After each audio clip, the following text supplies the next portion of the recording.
कि उन्होंने किस तरीके से हमेशा गरीबों वंचित समाज के गरीब वर्ग के लोगों के लिए उन्होंने कार्य किया। इसी में उनकी चिंता थी कि भैया किस तरीके से हम लोग बिहार को आगे लेकर चलें।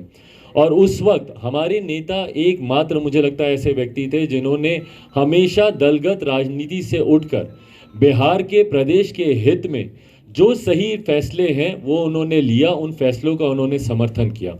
और उसी में से एक फैसला था शराबबंदी का भी। 2016 में मुख्यमंत्री नीतीश कुमार ये कानून लेकर आए, शराबबंदी का कानून। उस वक्त हम लोग विपक्ष में थे, विपक्ष में मतलब हम लोग एनडीए में थे। उस वक्त महागठबंधन की सरकार बिहार में थी और मुख्यमंत्री नीतीश कुमार जी लालू प्रसाद यादव जी के साथ बिहार में सरकार मिलकर ये लोग चला रहे थे। और उस वक्त 2016 में शराबबंदी कानून को ये लेकर आए और हम लोग विपक्ष में होने के बावजूद हम लोगों ने इस कानून का समर्थन किया। क्यों? क्योंकि ये जनहित में वाला ये कानून था। इससे ना सिर्फ महिलाओं को बल्कि वो परिवार जो कहीं ना कहीं नशे की वजह से जो परिवार समाप्त हो रहे थे या जहां जिन परिवार में पारिवारिक द्वेष देखने को मिल रहे थे, पारिवारिक हिंसा देखने को मिल रही थी, महिलाओं के ऊपर उत्पीड़न हो रहा था नशे की वजह से, ये कहीं ना कहीं ये कानून उसके ऊपर रोक लगाता, उसके ऊपर अंकुश लगाता। इसीलिए विपक्ष में होने के बावजूद हम लोगों ने इस कानून का समर्थन किया था। आज की भी तारीख में पूरी तरीके से हम लोग शराबबंदी के इस कानून का हम लोग समर्थन करते हैं। पर इस कानून को धरातल पर उतारने की जिम्मेदारी भी राज्य सरकार, मुख्यमंत्री नीतीश कुमार, इनके शासन प्रशासन तंत्र की ही है। पर हकीकत है कि 2016 से लेकर अभी तक 5 साल का समय बीत गया है, अभी तक भी इस कानून को पूर्णतः धरातल पर उतारा नहीं जा सका, जिसका परिणाम देखने को मिलता है कि आए दिन अवैध शराब की बरामदगी यहाँ पर होती है। कभी आपको एम्बुलेंस में आपको शराब पकड़ी मिलेगी, कभी आपको पुलिस की गाड़ियों में शराब की बरामदगी मिलेगी, कभी आपको स्कूल के बस्तों में आपको शराब बरामद होती हुई मिलेगी। और तो और अब ये जहरीली शराब बनाने का एक ये चलन शुरू हो गया। अब उसका उत्पादन यहाँ पर तस्कर कर रहे हैं या बाहर से उसको लाया जा रहा है, ये तमाम बातें जांच का विषय है। पर ये बड़ी संख्या में ये चीज़ जहरीली शराब बनने और मिलने लगी है हमारे प्रदेश में, जिसकी वजह से आए दिन प्रदेश में घटनाएं हो रही हैं। कल हम लोग गए थे लोक जनशक्ति पार्टी रामविलास की तरफ से, मैं खुद और हमारे साथ पार्टी के तमाम वरिष्ठ नेता विभिन्न जिलों में हम लोग गए थे। खास तौर पे 3 जिले गोपालगंज, बेतिया और आपका मुजफ्फरपुर, तीनों जिलों में जहाँ पर बड़ी संख्या में लगभग 50 से ज़्यादा लोगों की दुखद मृत्यु हुई है जहरीली शराब पीने से। कई ऐसे हैं जो कि अस्पताल में भर्ती हैं। एक इसका तुरंत साइड इफेक्ट, एक इसका एक फॉर्मेट सेट होता जा रहा है कि भैया आपकी आंखों की रोशनी चली जाती है और उसके बाद आपको एक बेचैनी होती है और उसके बाद आप बचते हैं नहीं बचते हैं, ये आगे भगवान के ऊपर है। पर ये एक फॉर्मेट तय होता जा रहा है। तो कितने ऐसे हैं जिनकी आंखों की रोशनी गई हुई है। उन परिवार वालों से मेरी मुलाकात हुई, जिन परिवार में दुखद निधन हुआ है, मृत्यु हुई है, उन परिवार वालों से मेरी मुलाकात हुई। पर दुख इस बात का है कि जवाबदेही अभी तक तय नहीं हो पा रही है कि भैया क्या कारण है कि ये जहरीली शराब की वजह से लोगों की मौत हो रही है। और ये भाई वो खबरें हैं जो सुर्खियां बनती हैं। क्यों? क्योंकि बड़ी संख्या में यहाँ पर निधन हुआ है।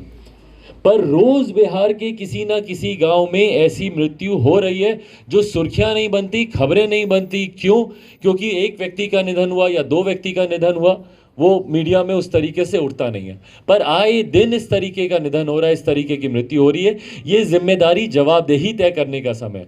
मुझे दुख होता है जब प्रदेश के मुख्यमंत्री नीतीश कुमार छूटते ही इसके ऊपर बोल देते हैं कि भैया जो पीने वाला है वो दोषी है। आप एक्शन के रिएक्शन के ऊपर कार्रवाई की आप बात कर रहे हैं। भैया मुख्यमंत्री हैं आप इंजीनियर हैं, पढ़े लिखे हैं, आप अपने आप को आप इंजीनियर कहते हैं, आप बोलते हैं कि आप पढ़े लिखे हैं, तो आप समझिए कि जब एक्शन नहीं होगा तो रिएक्शन कहाँ से आएगा। तो आपको एक्शन की जड़ पर जाने की जरूरत है, रिएक्शन के ऊपर कार्रवाई करने की जरूरत नहीं है। आप रिएक्शन पे कार्रवाई कर रहे हैं।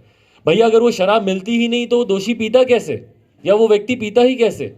आप जिसको दोषी बोल रहे हैं कि भैया दोष पीने वाले का है, वो पी इसीलिए रहा है क्योंकि शराब मिल रही है, जबकि आपका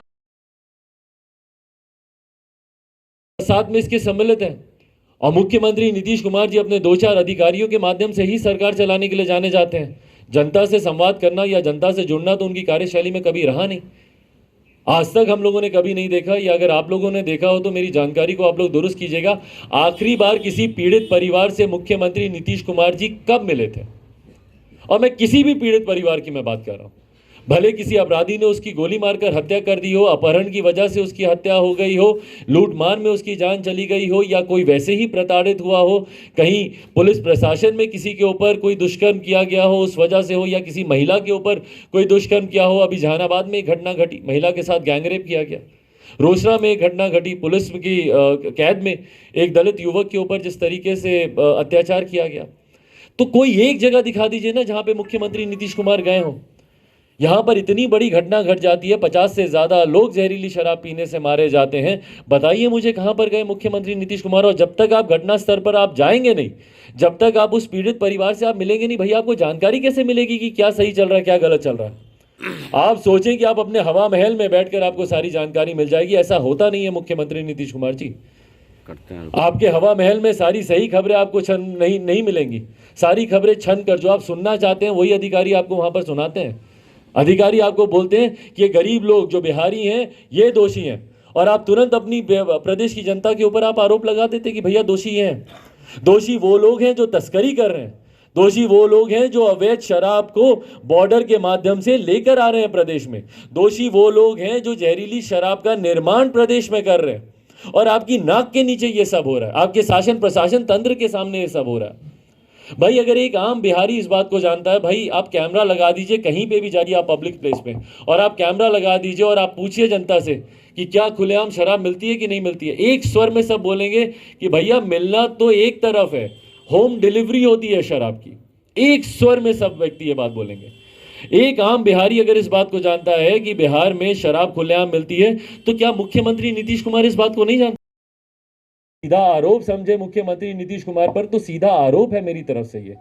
भैया 5 साल हो गए, 5 साल में आए दिन जहरीली शराब से लोगों की मौत हो रही है, आए दिन अवैध शराब यहाँ पर पकड़ी जा रही है, और मुख्यमंत्री नीतीश कुमार बोलते हैं, अपने कानून की वाहवाही करते हैं कि भैया हमने शराबबंदी कर रखी है, हमने शराबबंदी कर रखी है। आज जब आपके सहयोगी जब आपके ऊपर दबाव डालने पर आए, उनको भी बोलना पड़ा ना, भाजपा के लोगों को भी, कि भैया इसकी समीक्षा होनी चाहिए। तो अब आप कह रहे हैं कि भैया छठ के बाद हम समीक्षा करेंगे। कहाँ करेंगे? एक अनन्य मार्ग पर बंद कमरे में अपने हवा महल में बैठकर समीक्षा करेंगे? ऐसे समीक्षा होती है क्या? आपके अधिकारी आपको बता देंगे कि नहीं ये बिहारी दोषी था, ये बिहारी दोषी था।